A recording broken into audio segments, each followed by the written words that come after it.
Em 2 de Timóteo, capítulo 4, versos 6 ao 22.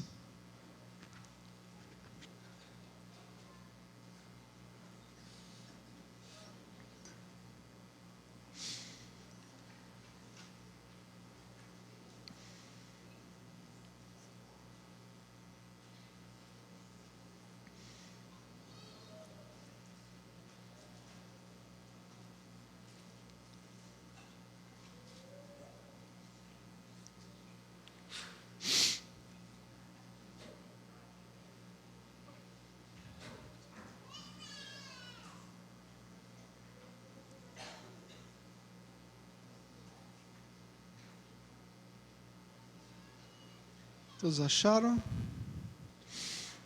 Diz assim um texto, estamos encerrando então 2 de Timóteo.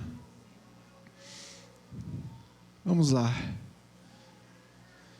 Quanto a mim, já estou sendo... 9 ao 22.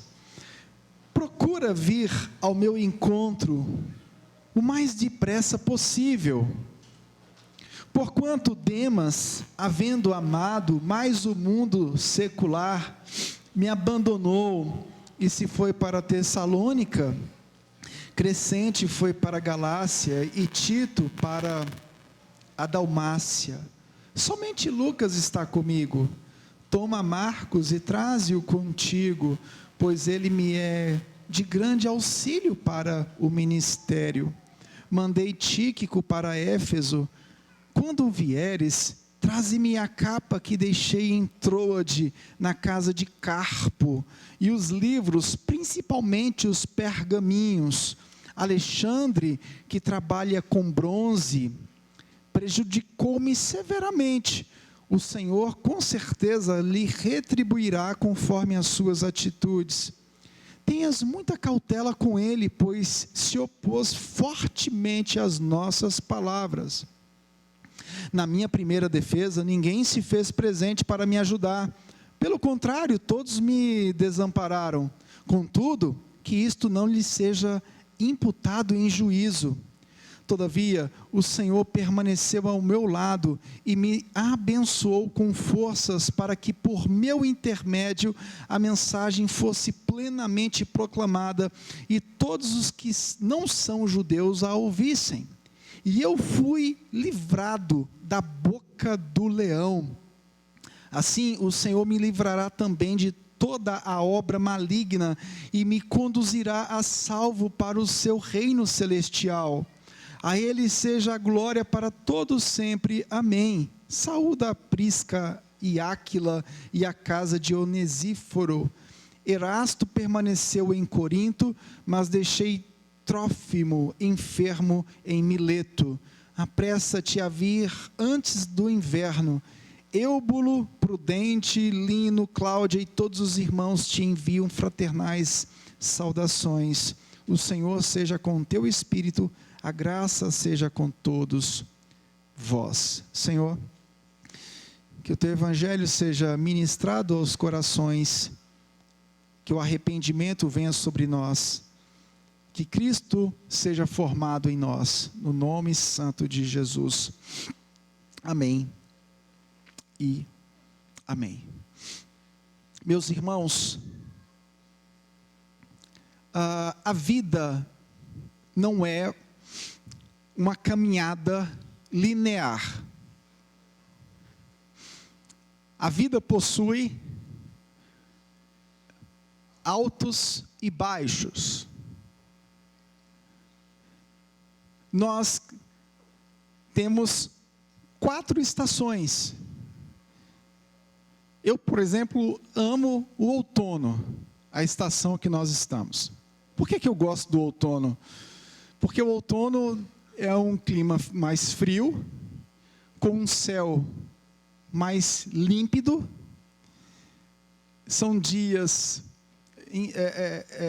claros, céu limpo e mais friorentos, e com o florescimento das plantas que eu mais gosto.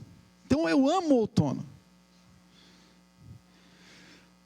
Mas a vida não é feita só de outono. Por exemplo, eu não gosto, eu detesto quando chega setembro e outubro. Eu acho que não só eu, acho que todo brasiliense não se dá bem com o clima no DF quando chega setembro e outubro. É horrível. Aquela primeira chuva depois da seca é comemorada por todo brasiliense. A gente filma e coloca nas redes sociais. Irmãos, a vida não é feita só de uma estação. Nós não passamos somente por aquilo que nós gostamos. E nós precisamos entender isso. A vida é feita de fases. Tem fases que você está cercado de pessoas. Tem outras fases que você está solitário. Tem fases que você precisa ser cuidado. Tem fases que você precisa cuidar de pessoas. Eu não sei qual a fase que você se encontra, mas eu só sei de uma coisa: você e eu, pela graça do Senhor, precisamos ser fiéis ao Evangelho, no momento bom ou ruim, sabendo que Deus estará conosco, sabendo que Deus será o nosso provedor, sabendo que Ele deve estar no centro, o Senhor Jesus deve estar no centro das nossas vidas. Ele deve estar no centro das nossas vidas, seja em qual fase nós estejamos. Paulo, ele viveu altos e baixos, e o capítulo 4, do verso 9 ao 22, ele descreve aqui uma gangorra. Ele vai falar de Demas. Ele diz que Demas era um amigo dele. Colossenses capítulo 4, verso 14, e Filemão 24, descreve que Demas era um amigo de Paulo. Só que agora, Demas é descrito no capítulo 4, verso 10, como alguém que estava amando o presente século. Não tinha nada pior para Paulo como um amigo que estava amando o presente século. Paulo, como um homem apaixonado pelo Evangelho, entregue pela missão, não tinha nada pior para ele do que ter um amigo afastado do Evangelho. Era terror e pânico para ele isso. Se você acha normal um colega seu, um amigo seu, que era fervoroso e agora está afastado, se você acha normal isso, para Paulo isso aí não era bom, era horrível. Charles Spurgeon diz que o Demas preferiu buscar seu próprio conforto, seu próprio interesse.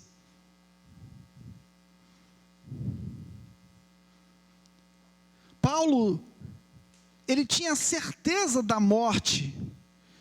Paulo estava aguardando aqui a morte através da ordem do Nero. E de fato, semanas depois dessa carta ser escrita, a cabeça dele foi atingida. E ele estava vivendo aqui um misto de emoções. Amigos abandonaram, ele queria a presença de outros amigos perto dele. Ele viveu experiências profundas, de amizades perdidas, abandono. Ele descreve aqui que todos o abandonaram. Ele fala aqui de Alexandre, o latoeiro. Segundo ele, Alexandre causou muitos males para ele. Versículo 14. Esse Alexandre aqui é o mesmo de 1 de Timóteo. Esse Alexandre aqui é aquele mesmo que havia sido disciplinado, mas ele continuou da mesma forma. Ou seja, esse cabra aqui, parece que não era convertido, porque ele já havia sido disciplinado no contexto da primeira carta. Mas Paulo, ele não desejava o mal para Alexandre. Ele diz: olha, o Senhor lhe retribuirá segundo suas obras. O Senhor deixa a vingança, Paulo deixa a vingança com o Senhor. Paulo entrega nas mãos do Senhor.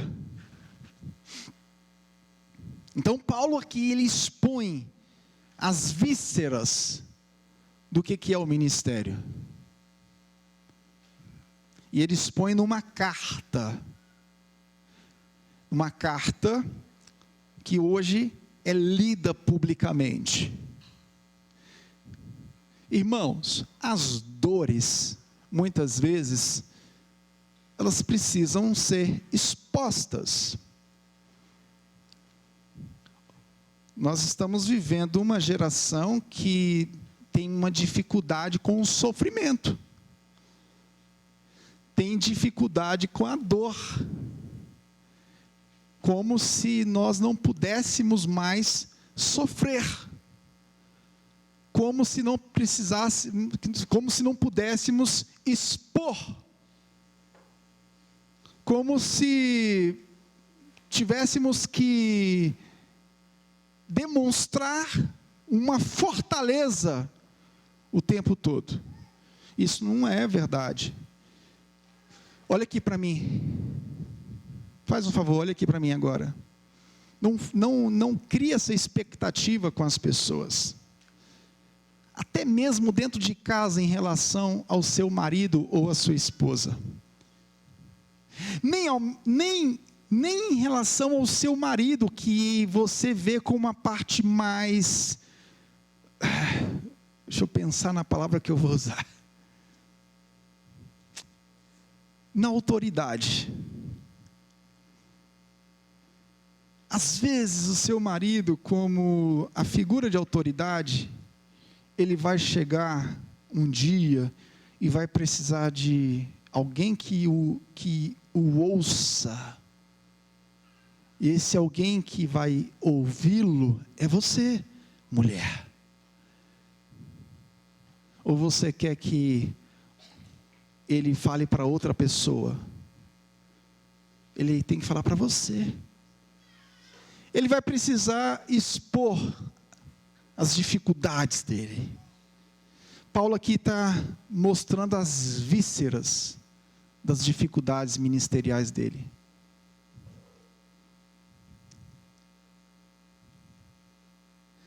Mas Paulo também, ele destaca os pontos positivos. A vida não é só desgraça. A vida não é só problema. A vida não é só sofrimento. O Evangelho tem alegria. O Evangelho tem dias de glória. Jesus permite momentos maravilhosos nas nossas vidas. Diga graças a Deus. Diga ufa. Porque você vai ficar andando assim, né? Parecendo que servir ao Senhor é só carregar pedra. Calma aí. Paulo também vai dizer, olha, Crescente e Tito partiram. Mas Paulo está sugerindo que eles foram exercer o ministério em outro lugar. Paulo, quando fala de Tíquico, que foi a Éfeso, Paulo está sugerindo um auxílio, e o contexto em outras partes da Bíblia sugere que Tíquico foi a Éfeso auxiliar no ministério. Então, Paulo vai tratar de um lado negativo, mas Paulo vai destacar a benesse do Senhor, aquilo que o Senhor permite de bom nas nossas vidas. Paulo vai falar da solidão, Paulo vai falar da saudade, Mas Paulo também vai trazer os momentos alegres, os momentos saudáveis. Paulo vai falar de restauração. Paulo teve a oportunidade de reconhecer, por exemplo, o ministério de João Marcos. Você sabia que em outra circunstância, Paulo teve uma discussão com Barnabé por conta de João Marcos? João Marcos, ele não quis entrar na Bitínia para pregar a palavra, e João Marcos abandonou Paulo e Barnabé. E Paulo e Barnabé tiveram um desentendimento por conta de João Marcos, mas Paulo, perto da sua morte, ele diz: manda trazer o menino. Não era menino. Manda trazer João Marcos. Então, Paulo também vive o prazer da reconciliação, o prazer do reencontro. Que delícia, né, irmãos? Perto da morte, você tem sabores, você começa a conhecer quem é seu amigo mesmo, quem é que está contigo no momento da luta, da doença. Mas você também reconhece quem é que está contigo, quem é seu amigo de verdade, amigo pelo Evangelho. Você tem a oportunidade de se reconciliar, você tem a oportunidade de reconhecer. Deus, Ele te leva a enxergar, a rever. Paulo está aqui, muito entrelaçado com Timóteo, querendo muito rever Timóteo, porque Paulo está no fim. Gente, presta atenção, Paulo está prestes a ser executado, ele está com a emoção à flor da pele, e essa emoção é por causa do poder do Evangelho. Junto com Timóteo, ele escreveu cartas, viveram momentos bons, então ele diz: olha, procura vir ao meu encontro o mais depressa possível, Timóteo. Então olha o misto de sentimentos, de emoções, não de sentimentalismo, mas de sentimentos reais, fruto da graça, fruto do Evangelho, fruto da ação do Espírito Santo de Deus. Olha o tanto de coisa que foi produzida no coração dele. Depois Paulo sai do campo da horizontalidade e ele começa a entrar no campo da soberania, da providência no ministério. E ele começa a exaltar o Senhor. Verso 16, ele começa a dizer: olha, eu fui abandonado. É verdade. Mas eu fui assistido. Verso 17. Na minha defesa, verso 16, ninguém se fez presente para me ajudar na minha primeira defesa. Pelo contrário, todos me desampararam. Você está lá no tribunal, não aparece um santo para dizer nada. Pelo contrário, todos me desampararam. Contudo, que isto não lhe seja imputado em juízo. Todavia, o Senhor permaneceu ao meu lado.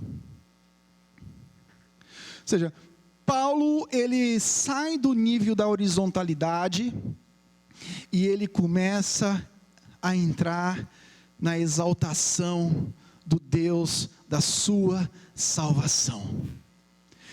Preso em Roma, mas apoiado, sustentado pela ação do Espírito Santo.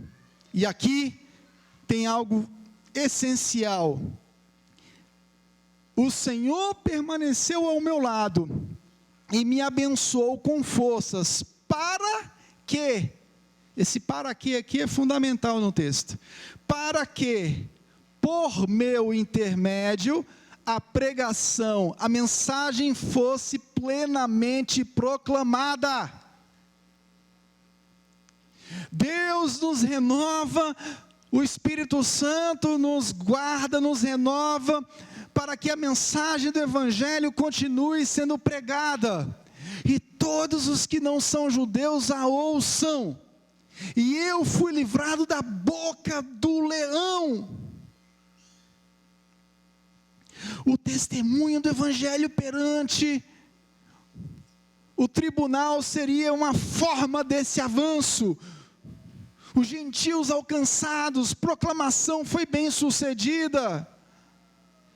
Paulo destaca que é uma esperança no livramento divino, não no sentido de Paulo ser liberto da prisão e da morte, mas no sentido dele ser guardado da apostasia, no sentido dele não negar o Senhor pela graça, no sentido dele não se desviar da proclamação da verdade.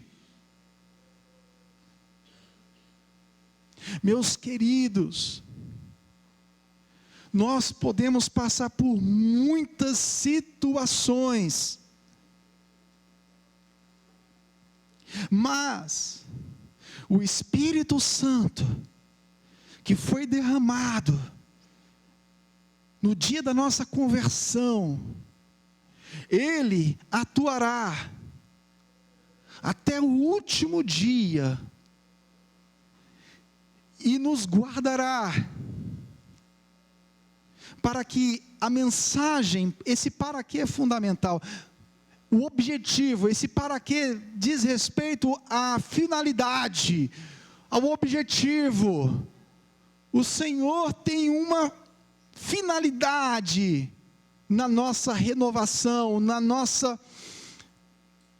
no nosso cuidado, para que a mensagem continue sendo pregada. Não tenha medo,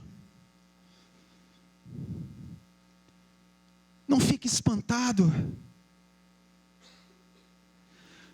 As pessoas vão fazer de tudo para tentar desanimar você, mas continue fazendo o que você está fazendo, continue anunciando a verdade do Evangelho, no meio da solidão.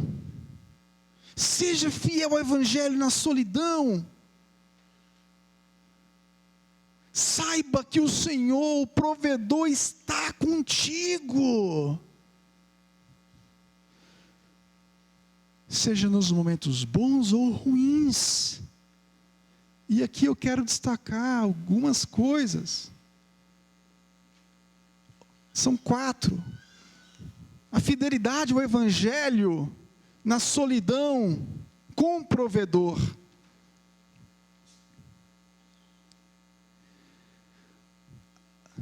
O contexto pode ser de amizades rasas, sem raízes no Evangelho. Nós somos chamados a ser fiéis ao Evangelho na solidão, mas com o provedor. O contexto pode ser de amizades rasas, sem raízes no Evangelho. Sim, infelizmente, muitas pessoas podem se aproximar de você, e hoje as pessoas não querem construir amizades sólidas. As amizades são rasas, não são firmadas no Evangelho, são amizades interesseiras, são amizades por interesses próprios, e a coisa não flui. Interesses próprios não fluem.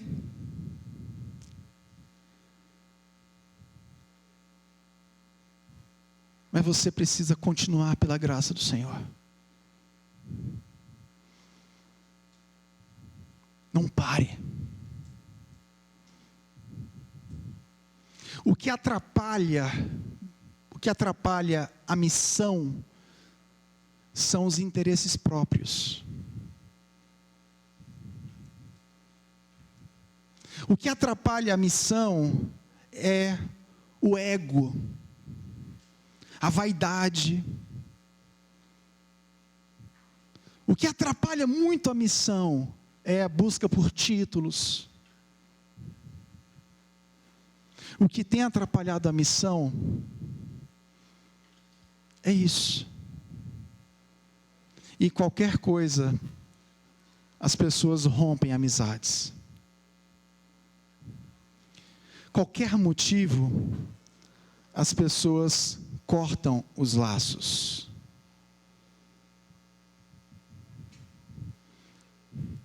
Irmãos, nós precisamos construir amizades mais duradouras.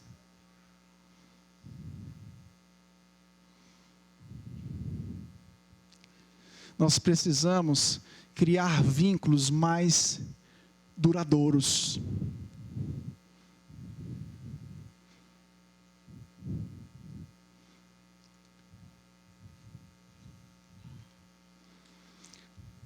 Às vezes a gente não está preocupado com o contexto que nós vivemos. A gente corta os laços, vira as costas e sai, não está nem aí para ninguém que fica. A gente precisa se preocupar com o nosso contexto.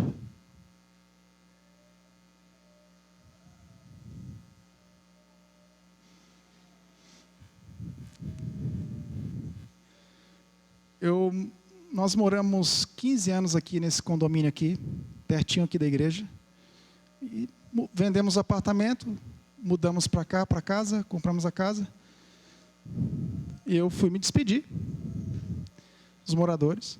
Falei, gente, queria agradecer vocês. Passamos 15 anos aqui, foram 15 anos abençoados. Queria agradecer cada um de vocês. Perdoa por qualquer coisa. Procurei alguns moradores, me despedi pessoalmente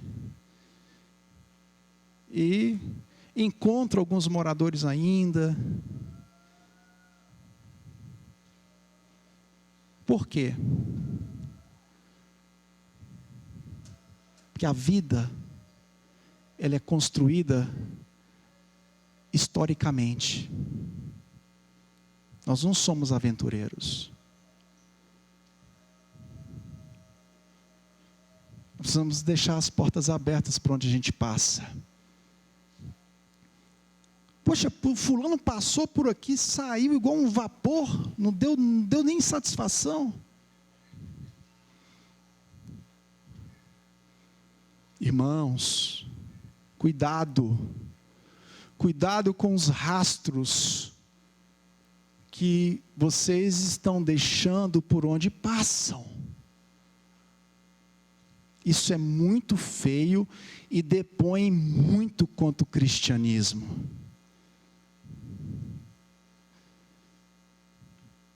Os crentes estão muito mal falados. Por quê? Porque não estão se preocupando. Então, chego aqui, qualquer coisinha, eu me retiro e não estou nem um pouco preocupado. Não. Você precisa construir história para a glória de Deus onde você passa. Você precisa ser uma pessoa confiável, não no sentido da confiança que nós precisamos ter em Deus, mas as pessoas hoje não são confiáveis. As pessoas hoje são volúveis. Você não pode contar. Amizades rasas, sem raízes no Evangelho. Paulo expõe isso aqui. Mas Paulo também expõe amizades sólidas, Tíquico, que redundam em missão. Paulo expõe aqui o Tíquico que vai para Éfeso, o Crescente que partiu para exercer o ministério em outro lugar. Demas simboliza essa amizade rasa.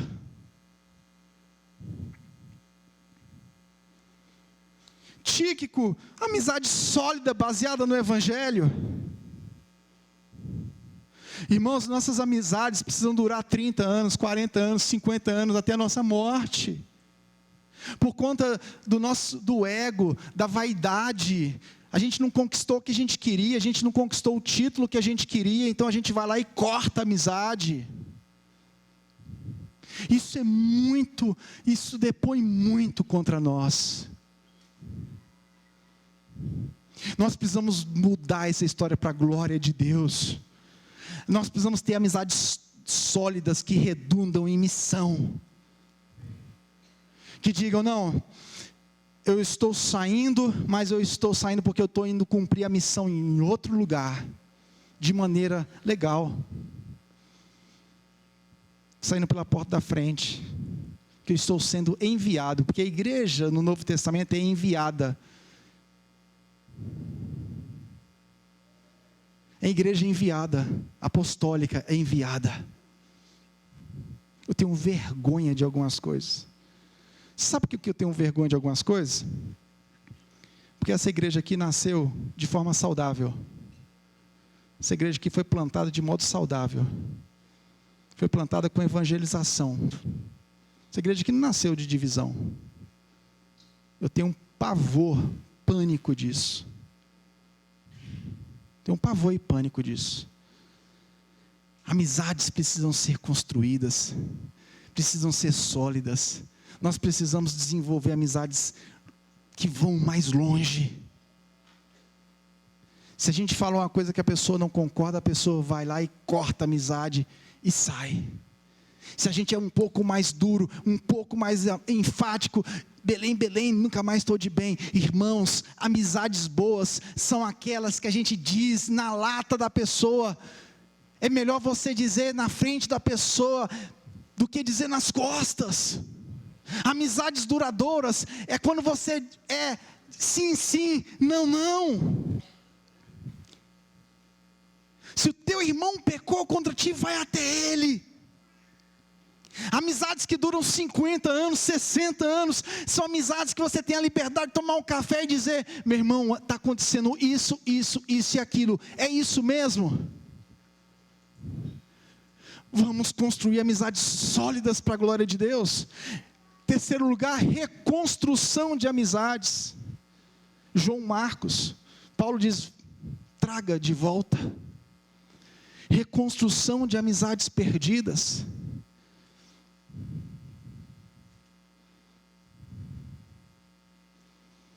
Ah, que história é essa? Não, nunca mais eu quero saber de fulano. Não. A gente pode voltar, meu irmão. Não quero saber não. Deixa para lá. Não quero nem me despedir. Não quero saber não. Deixa para lá. Que isso?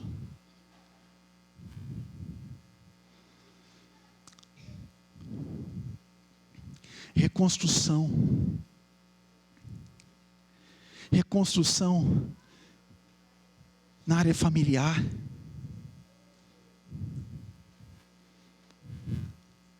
A gente vê histórias de filhos que estão há muitos anos sem falar com os pais.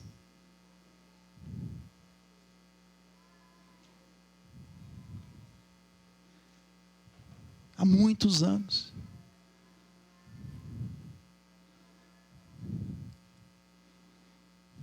E acima de tudo, uma amizade poderosa que nunca acabará. Todavia, o Senhor permaneceu ao meu lado e me abençoou com as forças para que, por meu intermédio, a mensagem fosse plenamente proclamada. O Senhor está no controle de tudo. Paulo viveu amizades boas. Paulo teve amizades rasas. Pessoas com interesse próprio se aproximaram de Paulo, não deu em nada. Pessoas que se aproximaram de Paulo por conta do Evangelho, redundaram em missão, frutificaram, foram plantar igrejas, reconstruiu amizades sólidas, e acima de tudo, uma amizade poderosa, que o Senhor tinha com ele, que nunca acabou. O Deus soberano era amigo de Paulo. Nós temos amigos aqui na terra, e não podemos deixar de ter amigo, porque a Bíblia diz que há amigos mais chegados do que irmão. Mas nós temos um amigo poderoso, Jesus Cristo de Nazaré. Essa amizade nunca vai nos abandonar, nunca vai nos deixar, nunca. Irmãos, nós temos um amigo. Esse amigo é poderoso. Esse amigo, esse Deus, esse amigo foi conquistado por Jesus Cristo. Nós fomos reconciliados com esse amigo pela justiça de Cristo Jesus. Nós éramos inimigos, nós estávamos afastados, mas Cristo, pela sua bondade, pela sua fidelidade, pela sua morte totalmente santa, nos reconciliou com esse amigo. Nós temos um amigo poderoso. Esse amigo nunca vai se afastar de nós. Esse amigo nunca vai nos abandonar. Esse amigo vai conosco até o fim. Esse amigo que nos justificou é o amigo que vai nos glorificar.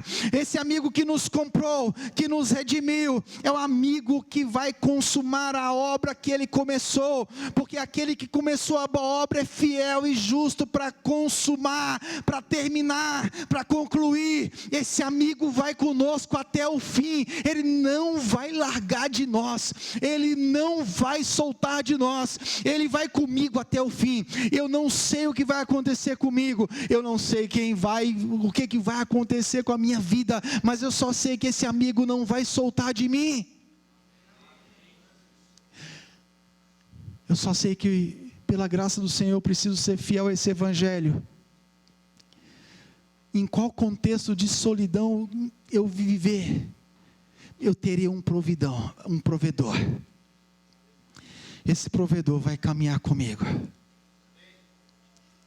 Esse provedor estará comigo no mais profundo vale, ou no mais alto monte. Esse provedor estará comigo nas situações de honra, ou ele estará comigo nas situações de desonra. A missão pode ser mais difícil do que for, mas esse provedor jamais, jamais, jamais me abandonará. Querida mãe, talvez você esteja aqui,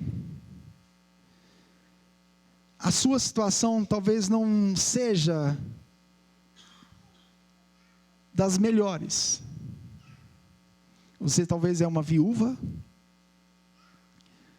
talvez você foi abandonada, talvez seu marido não é convertido.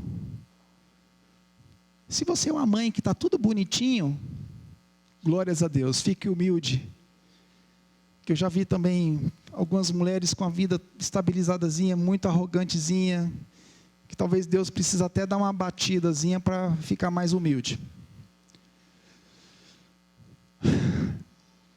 Mas você, mãe, está aqui numa situação desconfortável. Saiba que assim como o Senhor guardou Paulo, usou Paulo para dizer para Timóteo que guardaria Timóteo, o Senhor guarda a sua vida da mesma forma. O Senhor vai guardar a sua vida. Talvez você esteja em desvantagem, uma situação difícil, uma situação que você não queria estar.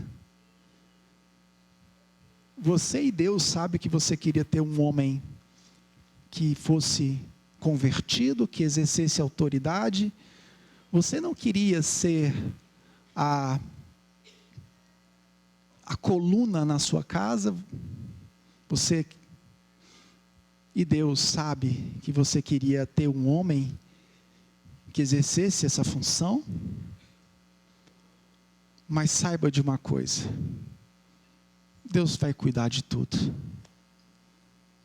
Que Deus converta seu marido, Que Deus abençoe os seus filhos, que Deus te dê força, mas Deus vai te guardar, de alguma forma. Nem tudo é da forma como a gente quer.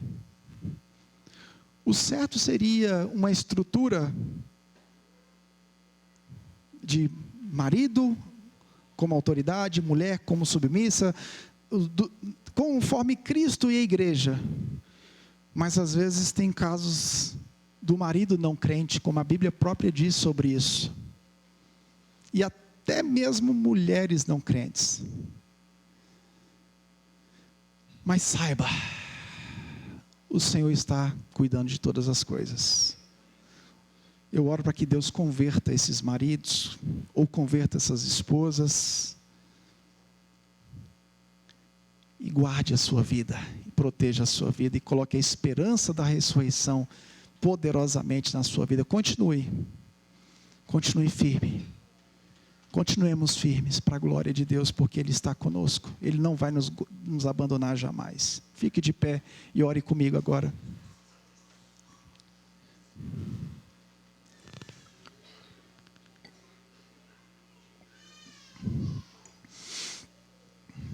Senhor, nós queremos orar, que a Tua graça nos ajude a ficar fiéis ao Evangelho. Cada um aqui vive um contexto de solidão, Senhor. Eu não sei qual é o contexto de solidão que os nossos irmãos aqui se encontram. Eu não sei qual é a dificuldade que cada um aqui vive, meu Deus. Mas eu só sei, Senhor, que Tu és o provedor. Eu só sei, Pai, que o Senhor vai guardar cada um dos nossos irmãos que está aqui.